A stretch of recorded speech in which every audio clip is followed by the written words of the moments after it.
అప్రజాస్వామ్య విధంగా ప్రవర్తిస్తున్నామని, దొంగ ఓట్లను ప్రోత్సహిస్తున్నామనేటువంటి ఆరోపణలు చేసేటటువంటి ప్రయత్నం చేశారు.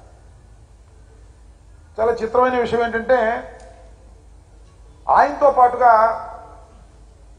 వైఎస్ఆర్సీపీని మోసం చేసి డబ్బు తీసుకొని తెలుగుదేశం పార్టీకి ఓటు వేసినటువంటి ఎమ్మెల్సీల్లో ఓటు వేసినటువంటి తాడికొండ శాసనసభ్యురాలు శ్రీదేవి గారిని వెంటబెట్టుకు వెళ్ళారు.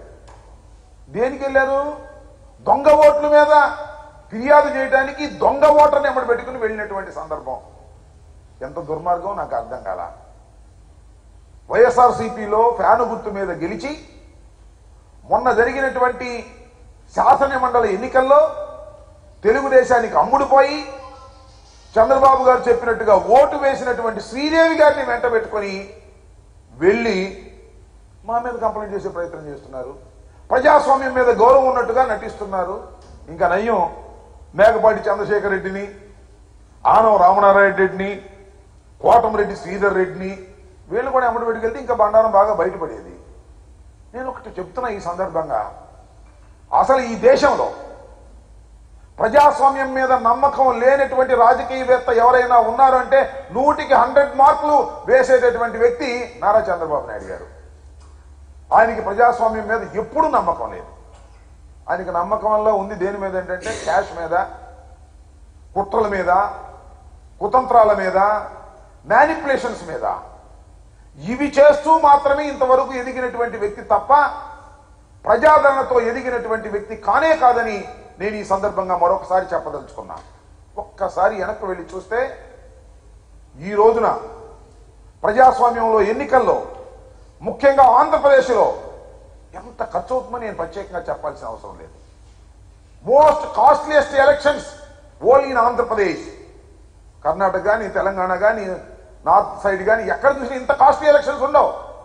మోస్ట్ కాస్ట్లీయెస్ట్ ఎలక్షన్స్ ఏమైనా ఉన్నాయంటే ఆంధ్రప్రదేశ్లోనూ. కారణం ఏంటో తెలుసా మీకు? ఒకసారి గుర్తు చేసుకోండి.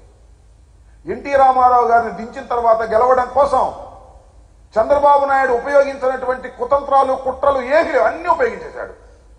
చివరికి ఓటర్లు కొనే పద్ధతుల్లో విపరీతంగా ఖర్చు పెట్టేసినటువంటి దుర్మార్గుడు, ప్రజాస్వామ్యానికి గొడ్డలి పెట్టినటువంటి దుర్మార్గుడు నారా చంద్రబాబు నాయుడు గారు. ఇవాళ ఆయన చెప్తున్నాడు ప్రజాస్వామ్యం గురించి. ఆయన చెబుతుంటే ఎలక్షన్ కమిషన్ దగ్గరికి వెళ్ళి వచ్చి చెబుతుంటే మనం వినాలా? అసలు బుద్ధి ఉందా నీకు? నాకు అది తెలియక అడుగుతాను. ఏం చేసావు నువ్వు తెలంగాణలో? తెలంగాణ నుంచి ఎందుకు పారిపోయొచ్చావు?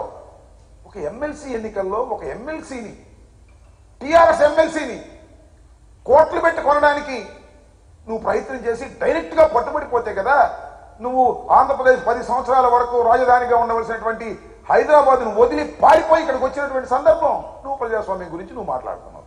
ఎంత దుర్మార్గమైన విషయం నాకు తెలియగలుగుతాను. అసలు కుప్పంలో ఏంటి నీ పరిస్థితి? ఇప్పుడు గెలిచిన ప్రతిసారి కూడా కుప్పంలో దొంగ ఓట్లతో మాత్రమే గెలిచినటువంటి రాజకీయ నాయకుడు నువ్వు. ఇవాళ దొంగ ఓట్లన్నీ తీసేసే కార్యక్రమం వచ్చింది. ఫిర్యాదులు వెళ్తున్నాయి. పర్ఫెక్ట్ గా జరిగితే అవుట్. చంద్రబాబు నాయుడు గారు కుప్పంలో ఓడిపోవడం ఖాయం అనేది ఆయనకి తెలుస్తుంది, తెలుగుదేశం పార్టీకి తెలుస్తుంది, ప్రజలకు కూడా తెలుస్తుంది.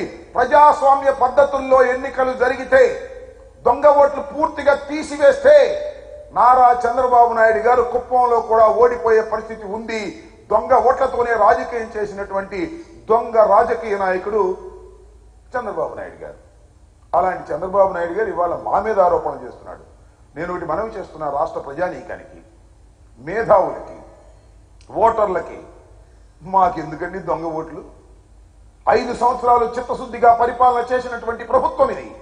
ఇచ్చిన ప్రతి హామీని నిలబెట్టుకున్నటువంటి జగన్మోహన్ రెడ్డి గారు. జగన్మోహన్ రెడ్డి గారిని అన్ని వర్గాల ప్రజలు గుండెల్లో పెట్టుకొని కాపాడేటటువంటి ఎన్నిక ఇది. మాకసలు దొంగ ఓట్లతో పనేమిటి? శాస్త్రీయమైన పద్ధతిలో ఎన్నికలు జరిగితే 175కి 175 గెలిచేటటువంటి పరిస్థితులు మాకున్నాయి. ఇది వాస్తవమైన విషయం. మేము మ్యానిపులేషన్ చేయాల్సిన అవసరం మాకు లేదు. అసలు మ్యానిపులేట్ చేసే లక్షణమే మాకు లేదని కూడా ఈ సందర్భంగా నేను మనవి చేస్తున్నా. మీరు ఒకసారి గుర్తు చేసుకోండి, నారా చంద్రబాబు నాయుడు ఎంత దుర్మార్గుడో. ఏమండి పోయిన ఎలక్షన్లో ఏమన్నాడు గుర్తుందా మీకు? రాష్ట్ర ప్రజానీకానికి ఎలక్ట్రానిక్ ఓటింగ్ మిషన్స్